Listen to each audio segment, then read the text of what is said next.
So, no crazy jump scares, no big music cues, nothing like that. Just major tension and just simple zoom ins on pictures has gotten me to the point where I legitimately don't want to sleep because I might have nightmares about this movie. So let's dive into this, shall we?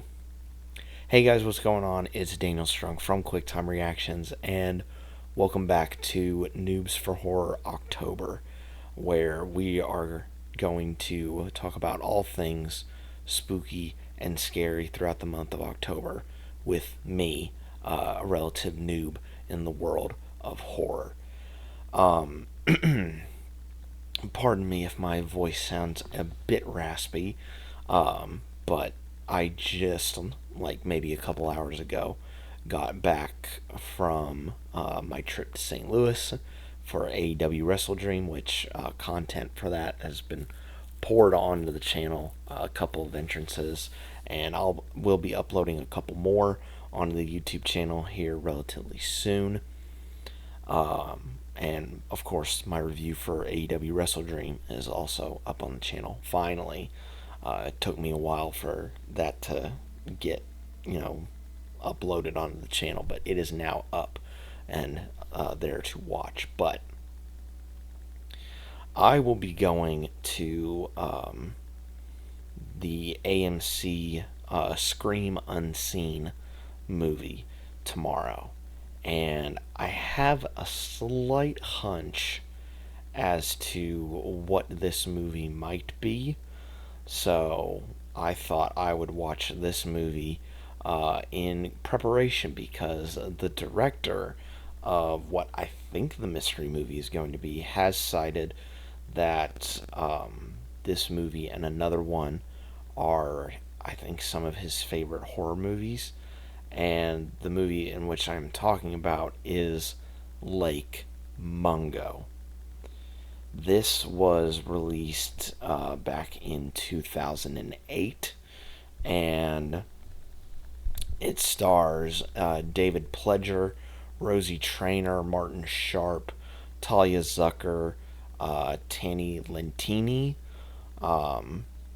Charles Armitage, Steve Jordal, as well as a whole host of other people. And this tells the story of the Palmer family, where on one day late in 2005, their daughter, or the daughter of the family, I should say, she disappears. Alice is her name. Alice just disappears. And so the family spends all this time trying to figure out what happened. What happened to, their daughter, what happened to their sibling.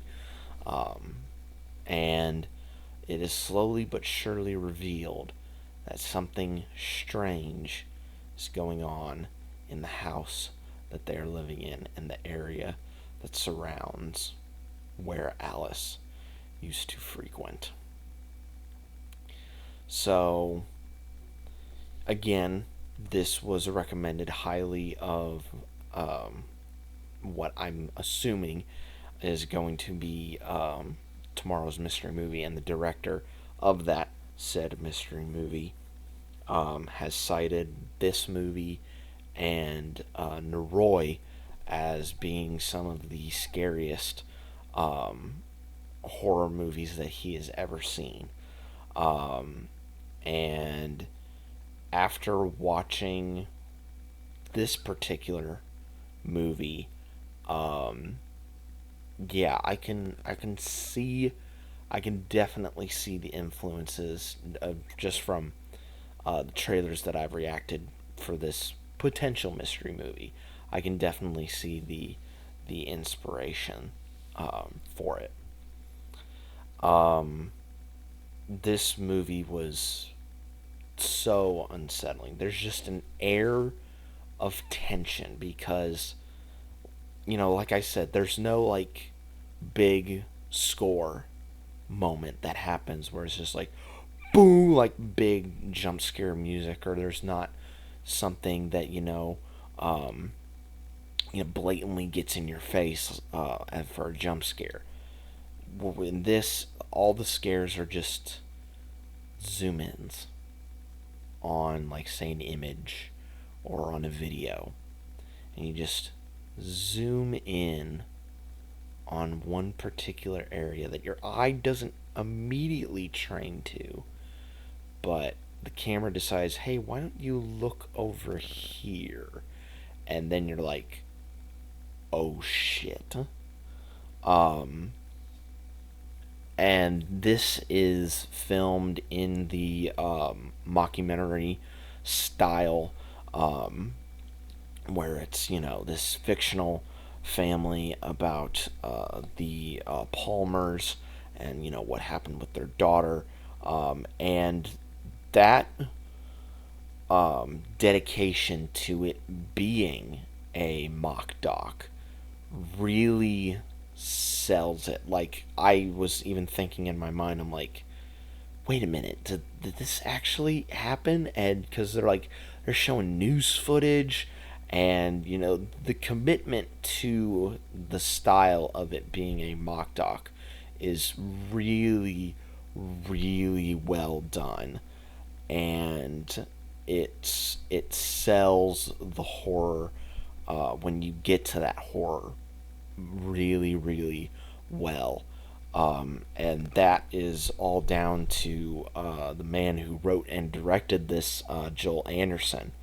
Um, Absolutely amazing job. I don't know if he has a background in journalism or something, but the questions that the reporters gave some of the time, but the answers from like the people being interviewed and stuff were it seemed genuine.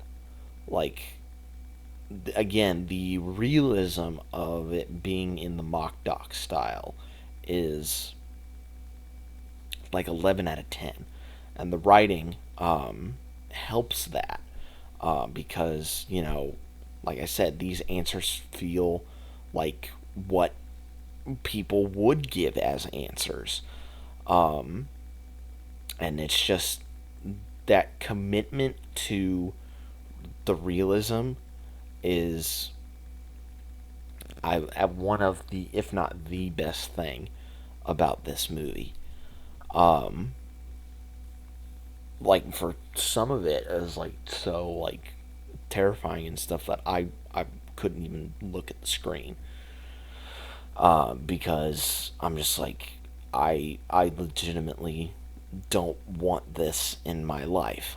And I'm not gonna spoil anything in this movie because I really think that you should check this out. But we don't get to Lake Mungo until like towards the tail end of the movie, and there's a key thing that happens towards that tail end of the movie that kind of frames everything um, really, really well as to why um, Alice. Yes, Alice. I wanted to make sure I got that right. Why Alice would suddenly have, this shift happen.